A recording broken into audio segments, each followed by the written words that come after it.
Welcome back. Thank you for joining me. We're back. Book 6, The Book of Fate, Canto 2. The Way of Fate and the Problem of Pain.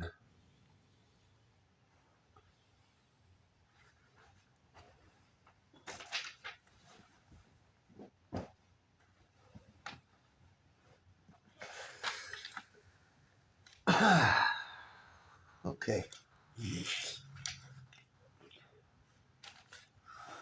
The Way of Fate and the Problem of Pain.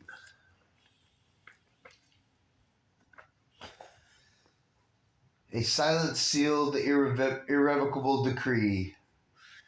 The world of fate that fell from heavenly lips, the word of fate that fell from heavenly lips, fixing a doom no power could ever reverse, unless heaven's will itself could change its course. Or so it seemed, yet from the silence rose one voice that questioned changeless destiny, a will that strove against the immutable will. A mother's heart had heard the fateful speech that rang like a sanction to the call of death, and came like a chill close to life and hope. Yet hope sank down like an extinguished fire. She felt the leaden inevitable hand invade the secrecy of her guarded soul and smite with sudden pain its still content, and the empire of her hard-won quietude. Awhile she fell to the level of human mind, a field of mortal grief and nature's law she shared. She bore the common lot of men, and felt what common hearts endure in time, voicing earth's questions to the inscrutable power. The queen now turned to the still immobile seer, assailed by the discontent in nature's depths, partner in the agony of dumb-driven things, and all the misery, all the ignorant cry. Passionate like sorrow, questioning heaven, she spoke, lending her speech to the surface soul on earth.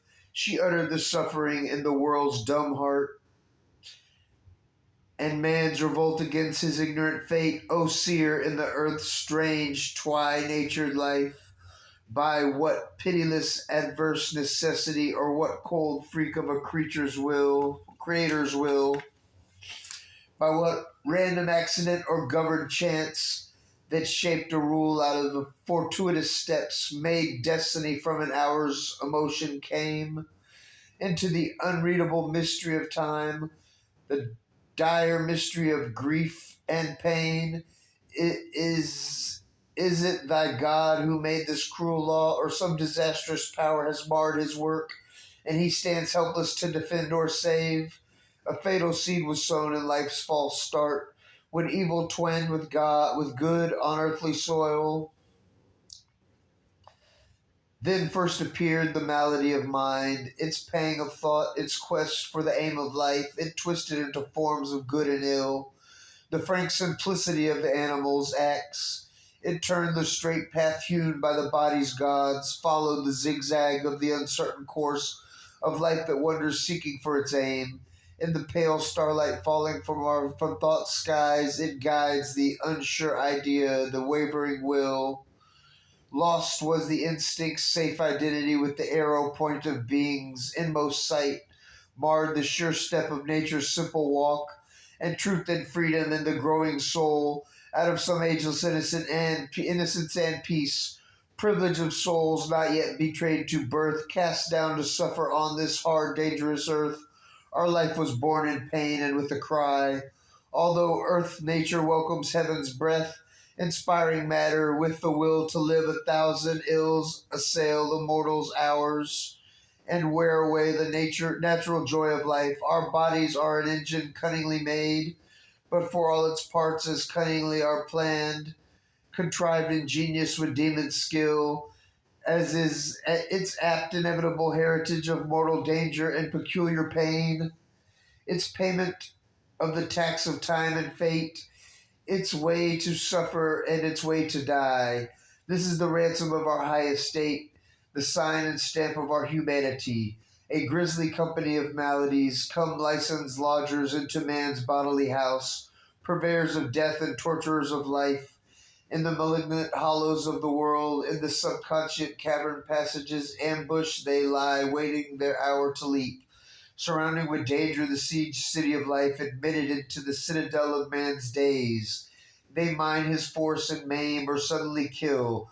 Ourselves within us lethal forces nurse. We make of our own enemies our guest.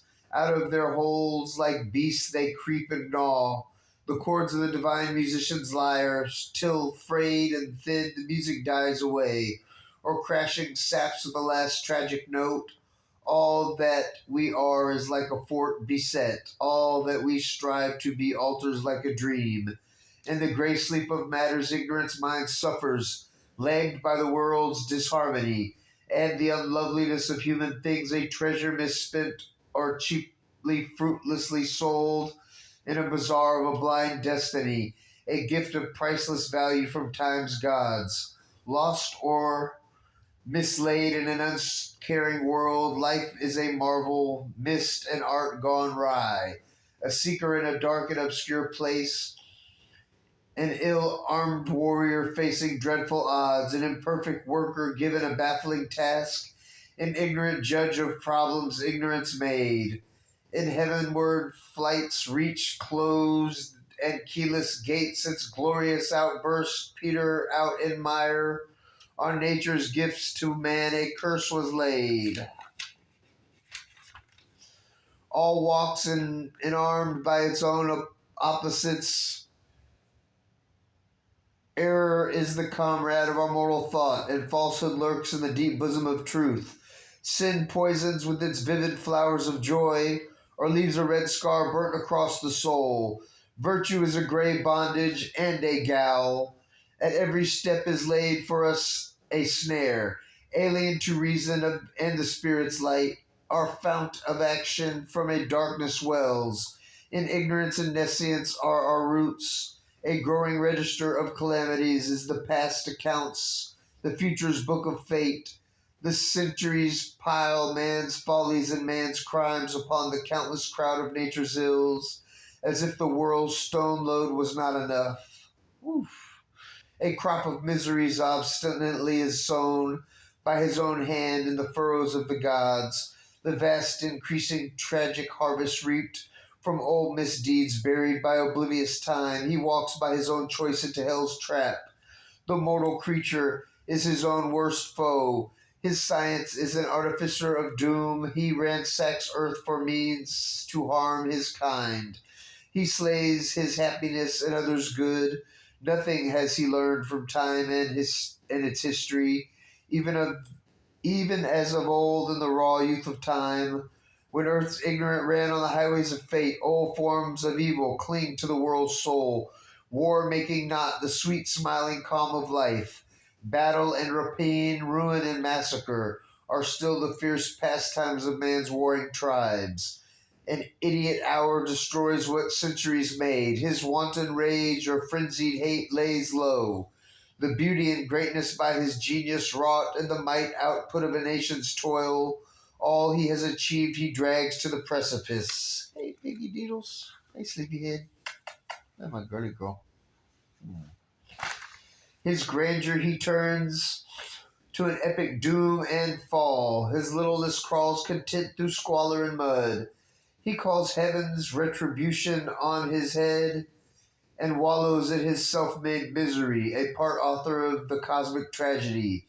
His will conspires with death and time and fate. His brief appearance of the enigmate earth even recurs but brings no high result. Ever recurs but brings no high result. To this wanderer through the aeon rings of God that shut his life in their vast longevity, his soul wide searching and ever returning hopes pursue the useless orbit of their course in a vain repetition of lost toils across a track of soon forgotten lives. Is an episode and a meaningless tale. Why is it all and wherefore are we here? If to some being of eternal bliss, it is our spirit's destiny to return. or some still impersonal height of endless calm, since that we are, and out of that we came, whence rose the strange and sterile interlude, lasting in vain through interminable time, who will to form or feign a universe in the cold and endless emptiness of space? Or if this being must be, and their brief lives, what need had the soul of ignorance and tears? Whence rose a call from sorrow and from pain? Or all came helplessly without a cause? What power forced the immortal spirit to birth? The eternal witness once of eternity, a deathless sojourner, mid transient scenes, he camps in life's half lit obscurity, amid the debris of his thoughts and dreams, or who persuaded it to fall from bliss and forfeit its immortal privilege? Who laid on it the ceaseless will to live? A wander in this beautiful, sorrowful world, and bear its load of joy and grief and love. Or if no being watches the works of time, what hard and personal necessity compels the veiled toil of brief living things? A great illusion then has built the stars, but but where then is the soul's security? Its poise in this circling of unreal suns, or else it is a wanderer from its home who strayed into a blind alley of time and chance and finds no issue from a meaningless world, or where beings and ends illusions reign. Perhaps the soul we feel is only a dream, eternal self a fiction sensed in trance. Then after a silence, Nerad made reply, turning his lips to earthly sound, he spoke as in something now of the deep sense of fate weighed the fragile hints of mortal speech. His forehead shone with vision solemnized, turned to a table of supernal thoughts. There we go.